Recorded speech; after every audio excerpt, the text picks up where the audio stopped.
সুজয় তাড়াতাড়ি অফিস থেকে আসিও। আচ্ছা ঠিক আছে। সুজয় শোনো, তোমার ভাই তোমাকে একটু আসতে বলল। ঠিক আছে ভাবি, ভাইয়াকে বলো আমি যাচ্ছি। সুজয় তুমি কই যাচ্ছ? দেখলে না, ভাবি আমাকে বলে গেল ভাইয়া নাকি আমাকে ওপরে ডাকতেছে। তোমাকে একটা ডাক দিল আর তুমি তাতেই ওপরে যাওয়ার জন্য রেডি হয়ে গেলে? আরে ওরা আমাদের ভালো চায় না বুঝলে।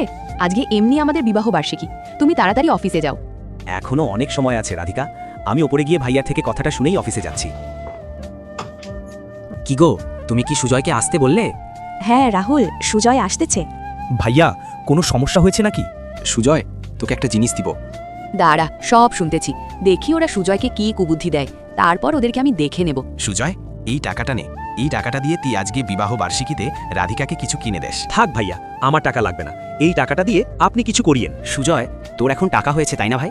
ছোটবেলায় বাবা মা মারা যাওয়ার পর থেকে আমি তোকে কোলে পিঠে বড় করেছি, আর আজকে তুই আমার টাকা ফিরিয়ে দিচ্ছিস ভাই। সুজয়, তোমার ভাইয়ের থেকে টাকাটা নাও, সময় মতো এই টাকাটা কাজে দিবে। তখন সুজয় তার ভাইয়ের থেকে টাকাটা নেয়। এরপরে সুজয় বাহিরে আসলে রাধিকার সাথে যা হলো তা দেখলে তোমরা সকলে অবাক হয়ে যাবে। আল্লাহর এই সুন্দর নামটি দেখে যে ভিডিওতে লাইক করে চ্যানেলটি সাবস্ক্রাইব করে দিবে। হে আল্লাহ, তুমি তাদেরকে হজ করো, তৌফিক দান করো।